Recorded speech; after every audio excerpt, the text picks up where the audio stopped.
Welcome to another edition of Hometown History Folk Tales.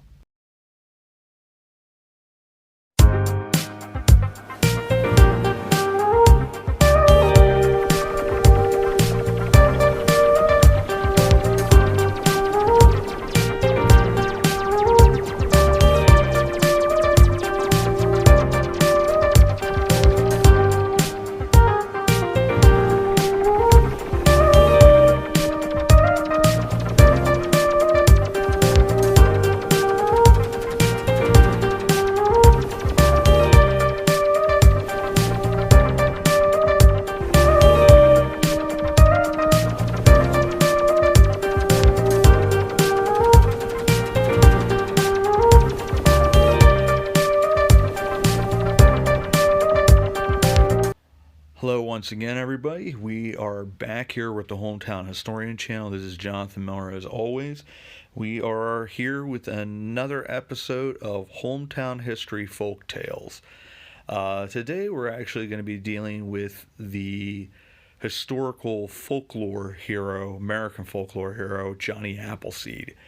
We'll be dealing with several different characters like this. Like you actually have a couple of these characters like Johnny Appleseed who are actually historical figures. They're based, there's a lot of folk tales that come with things. You'll have, real people that you'll wind out having these folk tales associated with them, so they become, in essence, larger than life. And Johnny Appleseed, also known as John Chapman, is one of these figures. But there's a whole bunch of them that are like that, that have some truth to them, some fact, sometimes more fact than fiction, sometimes more fiction than fact. And we're going to explore that with Johnny Appleseed. We're also going to explore it with a lot of different other characters that you have American folklore characters. But I also want to deal with folklore characters from Europe, from Asia, from Russia, South America, Africa, Australia, Central America. I want to do all of those different areas, and then also dealing with the folklore of these regions as well. America is weirdly a sort of amalgamation of many different areas, because we have been known as the melting pot. So you have all these people that are coming from all these different sectors of Europe and Russia and Asia, Africa, South America, and they've come in, and in the Middle East as well. We'll be focusing on some of their characters as well. It's just really intriguing characters and sort of separating fact from fiction, and just exploring some of these tales, maybe even some historical figures as well. But this time we're going to focus on John Chapman, or Johnny Appleseed, who was an actual real person. He lived from September 26, 1774 to March 18, 1845. He was an American pioneer nurseryman who introduced apple trees to large parts of Pennsylvania, Ohio, Indiana, Illinois, and Ontario, as well as the northern counties of present-day West Virginia.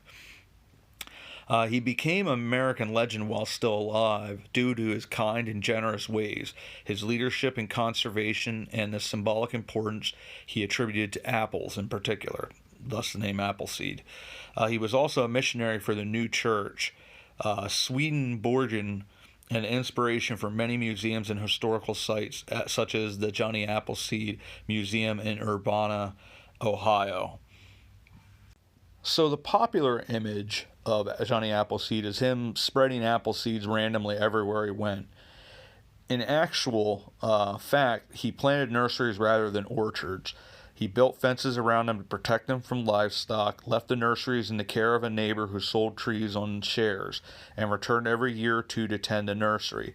He planted his first nursery on the bank of the Broken Straw Creek south of Warren, Pennsylvania.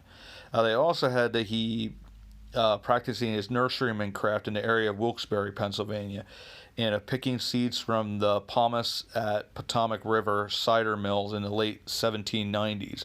And another story has him living in Pittsburgh on Grant's Hill in 1794 at the time of the Whiskey Rebellion. Once again, how many of these are actually true? But we do know he went all over the place. Mainly Pennsylvania, Ohio were the two big ones, the big states that he went in. it seems that he had moved to Venango County along the shore of French Creek, but many of these nurseries were in the Mohican River area of north central Ohio. This included the towns of Mansfield, Lisbon, Lucas, Perryville, and Loudonville. In 1817, a bulletin of the Church of New Jerusalem, printed in Manchester, England, was the first to publish a written report about Chapman. It described a missionary who traveled around the West to sow apple seeds and pass out books of the new church. In 1819, Chapman was actually almost killed in an accident in Ohio. One morning he was picking his crops in a tree when he fell and caught his neck on the fork of a tree. Ooh. Shortly after he fell, one of his helpers, 8-year-old John White, found him struggling in a tree. And unable to get him out of the tree, young John White cut the tree down, saving Chapman's life. In 1822, the first known use of John Appleseed was written in a letter from a member of the new church. He was written about in Harper's New Monthly magazine towards the end of his career, when an itinerant missionary was exhorting an open-air congregation in Mansfield, Ohio. The sermon was long and severe on the topic of extravagance because the pioneers were buying such indulgences as calico and imported tea. Where now is there a man who, like the primitive Christians, is traveling to heaven barefooted and clad in coarse raiment? The preacher repeatedly asked until Johnny Appleseed, his endurance worn out, walked up to the preacher, put his bare foot on the stump that had served as a pulpit, and said, "Here's your primitive Christian." And the sermoner dismissed the congregation. His personal appearance was, there's a lady that wrote about him, author Rosella Rice, and she met Chapman in his later years, stated in 1863, The History of Ashland County, Ohio. His personal appearance was as singular as his character. He was a small, chunked man, quick and restless in his motions and conversation. His beard, though not long, was unshaven, and his hair was long and dark, and his eye black and sparkling. He lived the roughest life and often slept in the woods. His clothes were mostly old, being generally given to him in exchange for apple trees. He went barefooted and often traveled miles through the snow in that way, which is nuts. He wore on his head a tin utensil which answered both as a cap and a mush pot. So it seems like some of the appearance, because you see him with like a pot on his head, apparently was actually true. But another historian also said, Chapman was actually a successful businessman. He bought many of the parcels of land on which he planted his seeds and ultimately accumulated about 1,200 acres across 3 states. He wore pauper's clothing by choice, but not out of necessity. So he's a really quite an interesting guy, and really was one of those people that was one of the first conservationists, and really is just known as this individual who really saw in apples so many good things. It's sort of like George Washington Carver with the peanut. Now this Johnny Appleseed was not a scientist by any means, but he found that this was something as a good source of nutrients and was good for nature. And he was another man like John Muir who adored nature and everything that had been bestowed freely, and he took advantage of that, and he truly was a man who enjoyed that lifestyle, and not out of necessity, but just that's what he enjoyed, it's what he loved, and he lived his best life. And it's cool though that you think about this Johnny Appleseed character. You see so many different folklore and legends with him,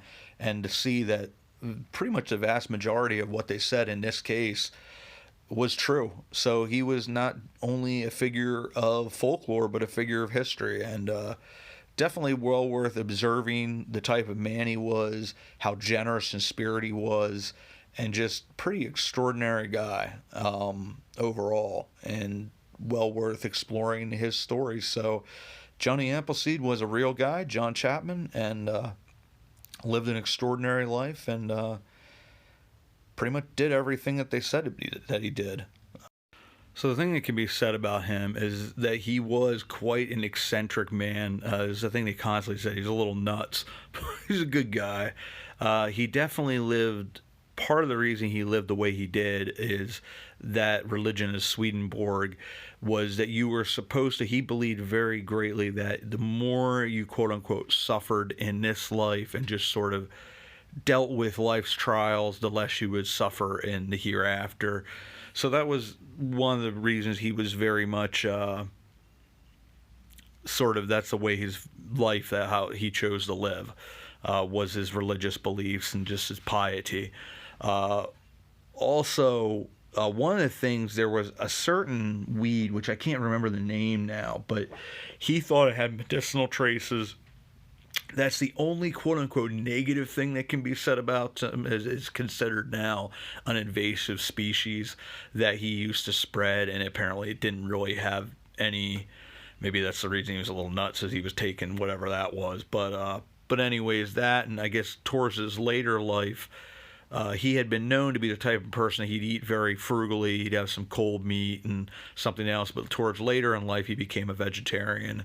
And he died out in Indiana. There's different stories about where he died. And even, like, I have that gravestone here at the end, might not necessarily be where he's buried. Like the man, he was sort of bigger than life. And like the tales that were told about him, as more and more poems were made, his legacy sort of grew, and a lot of things sort of, whether, it's that whole separation of fact and fiction with him. But overall, everything I've read, he was a good dude. He was a really good guy. He's a guy to be admired. And he actually left his 1,200 acres to his sister.